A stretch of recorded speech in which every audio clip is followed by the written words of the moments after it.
আমাকে একটা ছেলে এক গিলাস পানি দিল, আমি বলবো জাযাকাল্লাহ খায়। আপনাকে এক গিলাস পানি দিল, আপনি বলবেন থ্যাংক ইউ। দুটাই আদর্শ। কোনটা সুন্দর আর কোনটা অসুন্দর বিবেচনা করুন।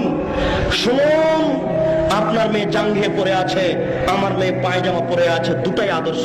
কোনটা সুন্দর কোনটা অসুন্দর আপনি বিবেচনা করুন। শুনুন, আপনার কলিং বিলে বাচ্চা হা দিলে মুখখান বন্ধ করে রাখে, আর হুজুরের বাচ্চা কলিং বিলে হা দিলে বেলে হা দেওয়ার সাথে সাথে বলে আসসালামু আলাইকুম। দুটাই আদর্শ। চুপ থাকা আদর্শ, মুখে আসসালামু আলাইকুম বলা আদর্শ। কোনটা সুন্দর আদর্শ? শুনুন, বাচ্চা গামলা থেকে ভাত তুলে প্লেটে দিচ্ছে, দুইটা ভাত পড়ে গেছে, বাচ্চা উঠাতে যাচ্ছে, আপনি বলছেন ছি ছি ছি, না না না উঠে না, আপনি রিরি করে উঠলেন, এটা একটা আদর্শ। আমি বললাম ভাত উঠে নিতে হবে, ময়লা লেগে গেলে সরিয়ে দিয়ে ভাত খেতে হবে, এটা আদর্শ। কোনটা সুন্দর কোনটা অসুন্দর? আল্লাহ রাসূল বলছেন যে কারো বাড়িতে যদি কাজের মেয়ে থাকে তাহলে শিখিয়ে দিল, সুন্দর শিখিয়ে দিল, আদর্শ শিখিয়ে দিল, সুন্দর আদর্শ শিখিয়ে দিল। কোনটা সুন্দর আদর্শ? আপনার মোবাইলটা রিং হচ্ছে, আমি অন করে বলছি আসসালামু আলাইকুম, আর আপনি অন করে বলছেন হ্যালো।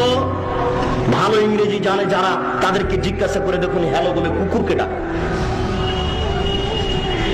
আপনার রিং হলে যদি আপনি হিন্দু বুঝতে পারেন নাম্বার দেখেই, তাহলে বলবেন ধন্যবাদ, কি বলছিলেন।